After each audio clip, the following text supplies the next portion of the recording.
We have a tendency to think that a new date and a new year and a new decade ensures a new you.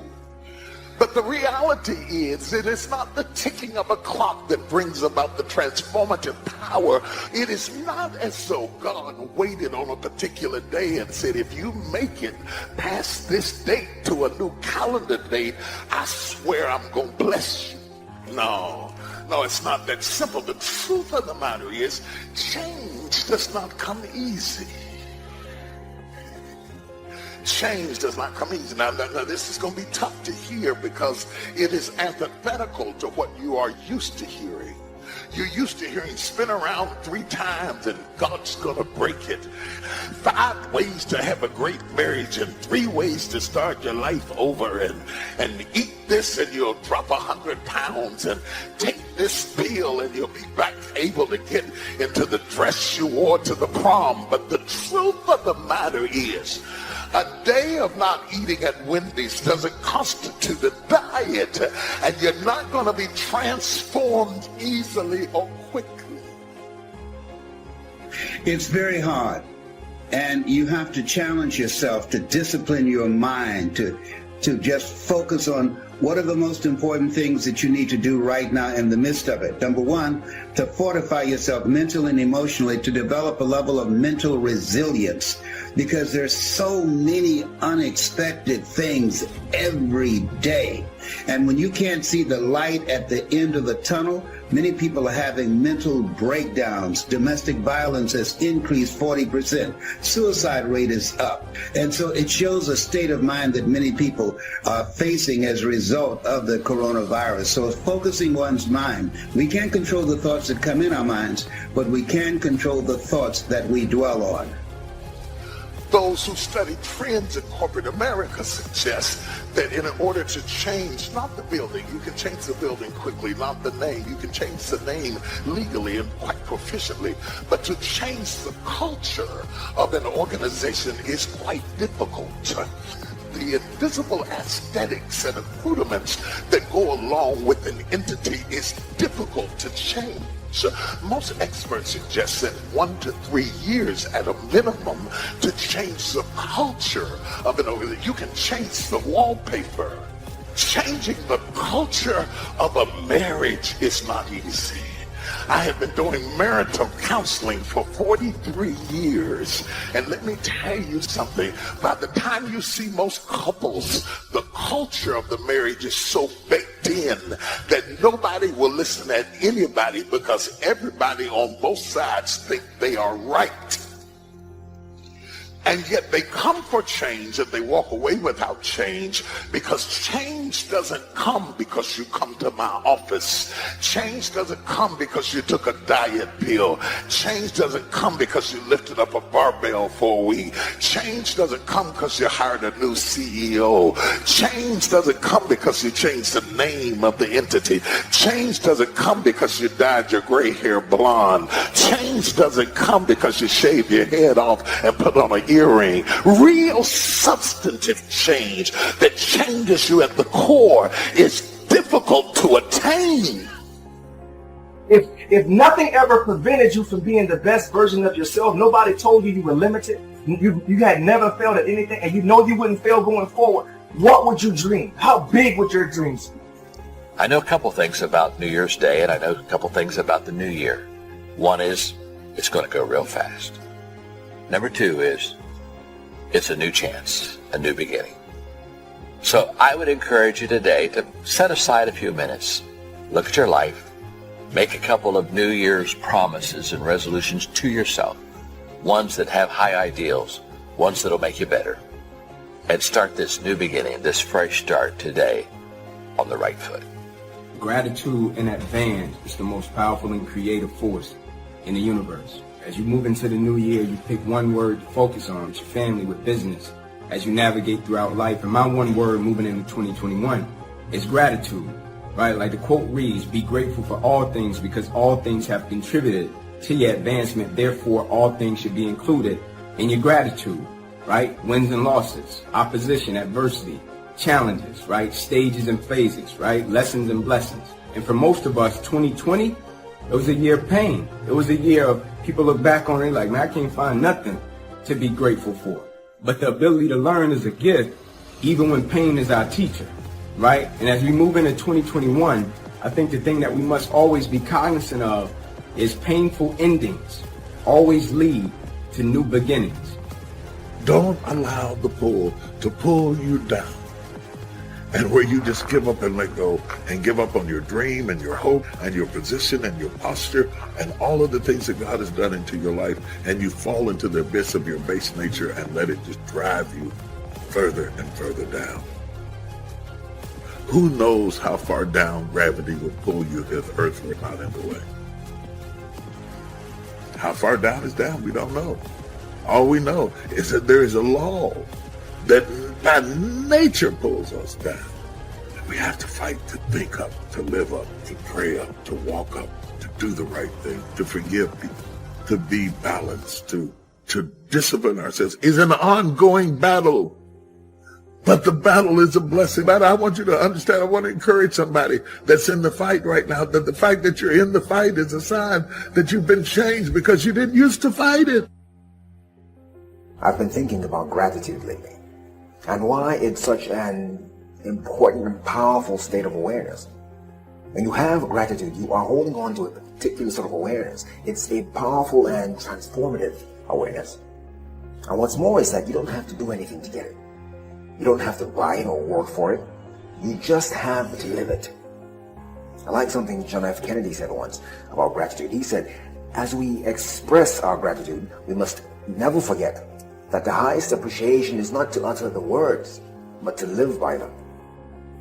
But how do you do that? How do you live a life of gratitude when you are too busy trying to live? I have enough sense to be grateful when the big things happen.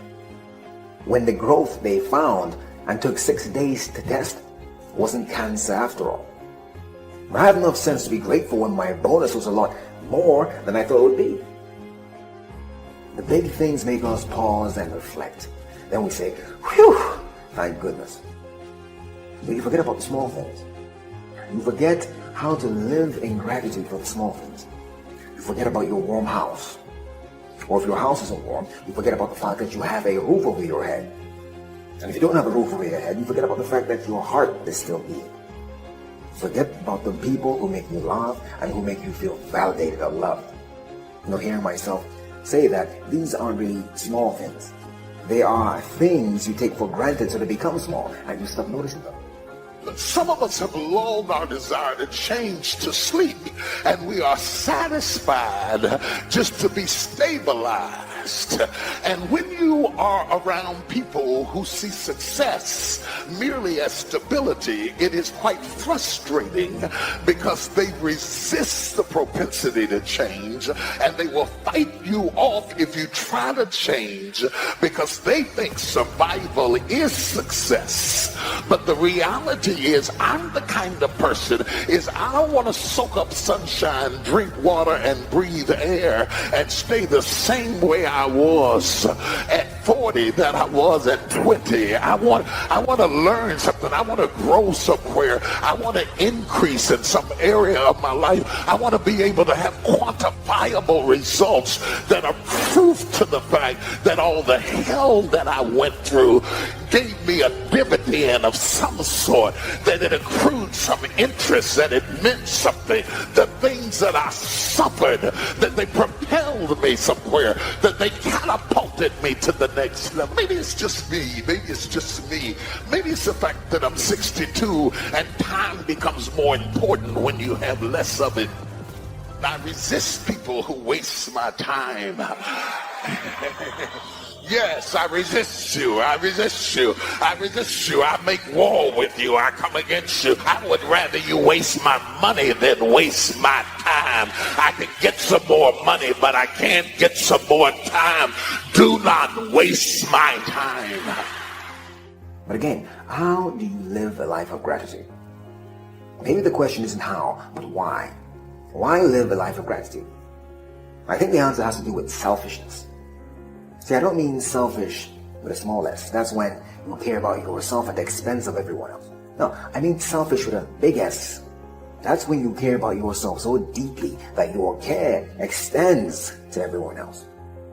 Put yourself first. Give yourself an advantage. How do you feel? If I said you could feel revivified and empowered, you would want more of it. Remember, you're being selfish. So if I said you could feel more connected and more compassionate, you would want more of it. You want more of it because gratitude is another expression of love. How do you feel when you are grateful? You feel like you are not going through life alone. You feel as though someone or somebody is with you. You feel connected to something other than you. You feel cared about. And when you feel cared about, you care about. Don't just think about it, be about it. Gratitude isn't just about thank you. It's not the word. It's not just about feeling. Gratitude is about living the feeling. Live the life of gratitude. You will fail your way to greatness. Most people allow their fear of failure to outweigh their desire to succeed. When you're willing to fail again and again and again, when you make up your mind to become unstoppable, when you make up your mind to become a no matter what person, then that will then give birth to a part of yourself that you don't know right now. Imagine, if you will, being on your deathbed, standing around your bed, the ghost of the dreams, the ideas, the abilities, the talents given to you by life, and that you, for whatever reason, you never went after that dream. You never acted on those ideas. You never used those talents. You never used those gifts. And there they are standing around your bed, looking at you with large, angry eyes, saying, "We came to you, and only you could have given us life. And now we must die with you forever." See, most people stop short of their dreams and park and get off the highway of life because of the rejections of life. You will always be rejected. It's no big deal. Jack Canfield said rejection is a myth. It's not like when somebody says no and then they slap you. No, it's just, to me, make no your vitamin. Get excited about the no. Why? Because every time someone says no, that brings you another step to a yes. You're getting closer. Trust me, you will win if you don't quit. You will win if you don't quit. Even a broke clock is right twice a day. As you go through the challenges of life, and you look at it and embrace whatever comes to you, don't run from it. Step toward it. Don't try and duck it like most people do. See, most people want it easy. See, easy come, easy what? Easy go. See, but when you go at what you're going to deal with and you deal with the difficulties of it, when you handle those hard things close at hand, making those hard decisions right now that you don't want to make, learning those things that you don't like to do, but you know that in order for you to get where you want to go, this is one of the hoops that you have to flip through. And I'm saying to you, whatever you got to do it.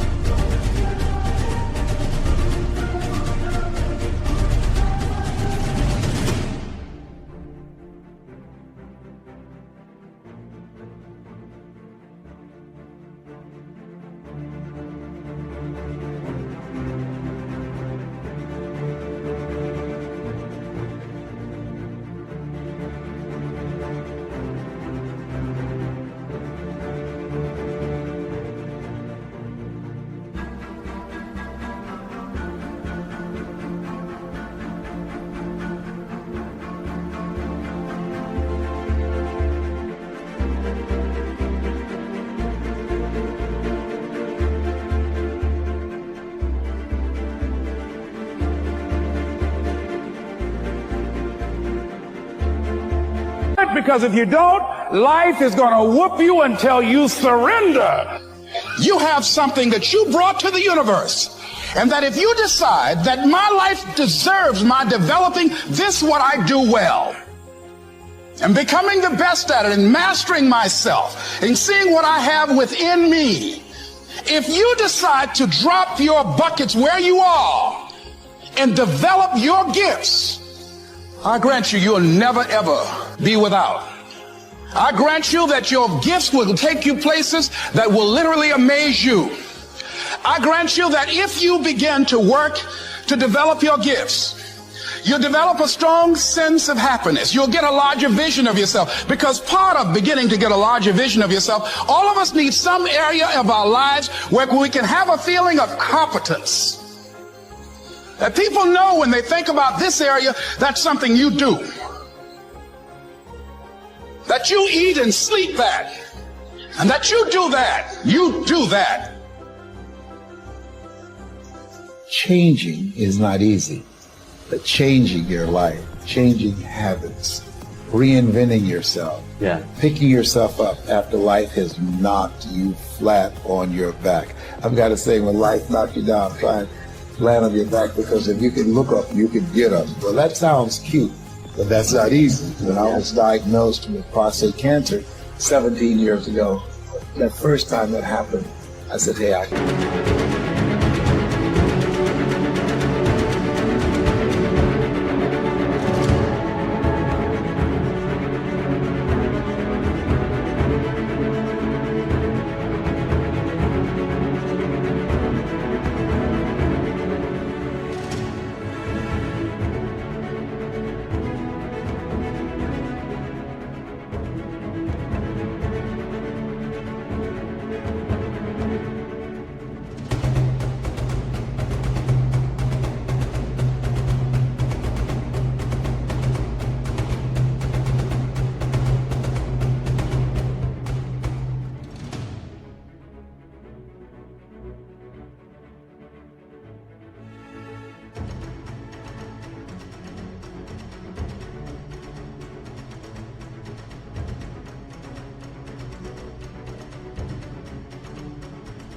Can handle this. Then when he came back a year later, last year, 17 years later, this time it metastasized to 7 areas of my body and ate 40% of my T1 vertebrae.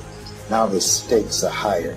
It was just life saying, okay, Mr. Motivator, you beat cancer the first time. What you do now? I started laughing. When the doctor told me, he said, why are you laughing? Are you in denial? I said, no. I said, I feel like...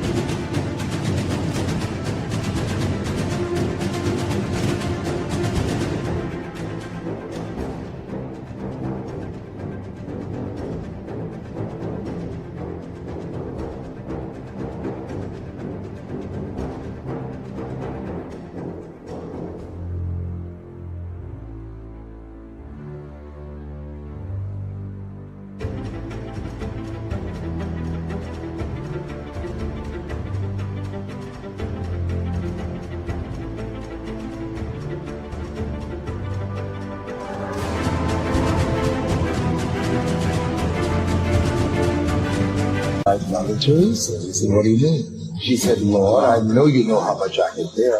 I just wish you would have so much confidence. So I said, the stakes are higher. So I've got to dig in, I've got to fight more. Because at the end of the day, life is a fight for territory. And once you stop fighting for it, you don't want to automatically. It's a fight, it's a challenge in life every day. And what we have to do is embrace it. What we have to do is see it as a project we worked on.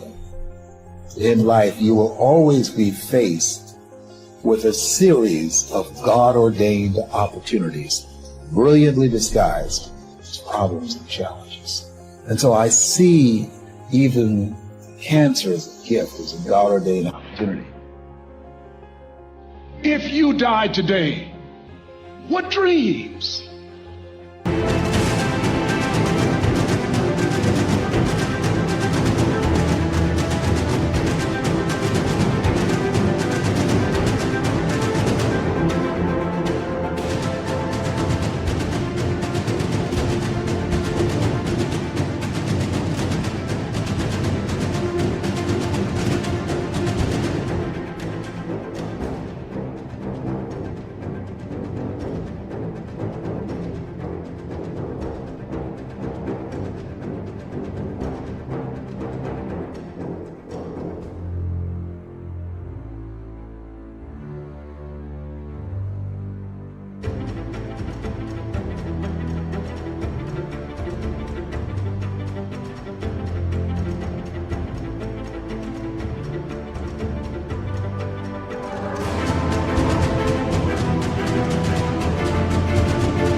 ideas?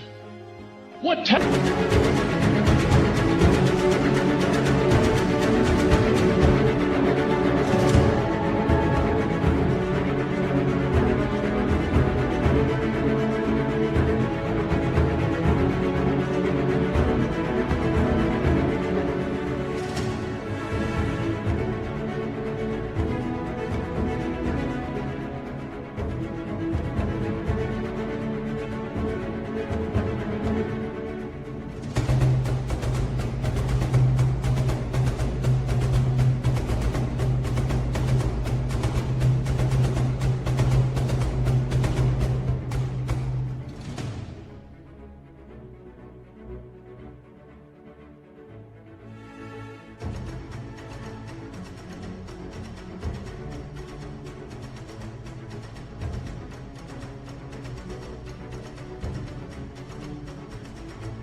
what books, what music, what leadership, what voice will die with you? There are a lot of people who are biting their fingers in fear.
That they might lose their jobs.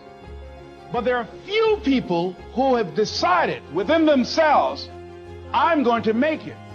Some people aren't waiting to be cut. Some people are moving on their own because they feel within themselves, I've got what it takes to make it.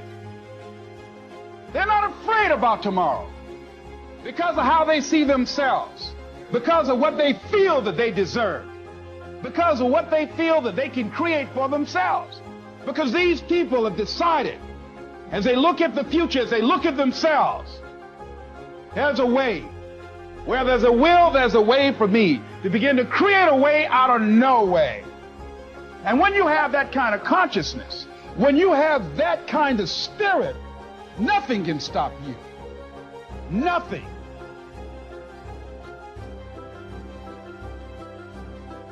There's no secret to success. There's a system to success. And no matter what organization you become part of, the system works if you work. If you don't work it, it won't work. But it works if you work it. And that's one 4-letter word that most people, they're not willing. There are winners, there are losers, and there are people who have not discovered how to win. And all they need is some coaching. All they need is some help and assistance, just a little support. All they need is some insight or a different strategy, a plan of action to make some adjustments that will open up the key to a whole new future for them, that will give them access to the unlimited power.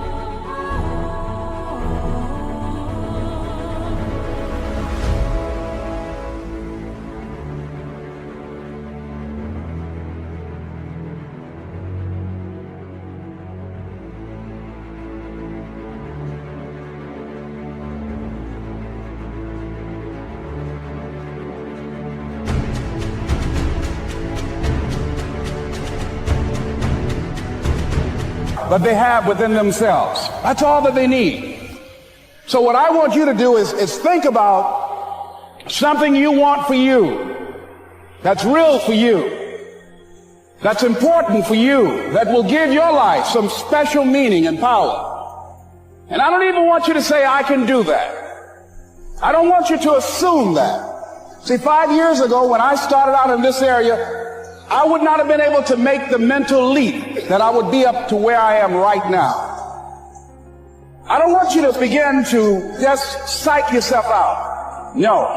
I want you to be able to say something to yourself that will enable you to maintain a level of integrity with yourself. That when you say this, even when you face tremendous setbacks, it will be a benchmark to keep you in the game, to keep you moving forward and experimenting and readjusting your strategy and your plan of action, continuously looking for ways to win. I think we have to reflect on who am I? Why am I here? What drives me? If I died today, what 3 words would I want said about me? Die today. What is it that defines me? How do I define myself? So I went to the next mode necessary to start talking to people and seeking and asking for what I wanted and leveraging relationships and trying to find out how do the people do it that went ahead of me? How do they do it? And then what is it I need to do? How is it I need to train myself, to develop myself? What's the resources that will be required in order to make it happen? And as I start seeking out and asking questions, I started running into people who said, I know someone who can help you do that. And they helped me get connected with those people. Remember, we have so much energy that can take us so far. It's necessary that you hook up with some other energy that can take you to the next level. I hooked up with them. They said, let's go. I said, away we go.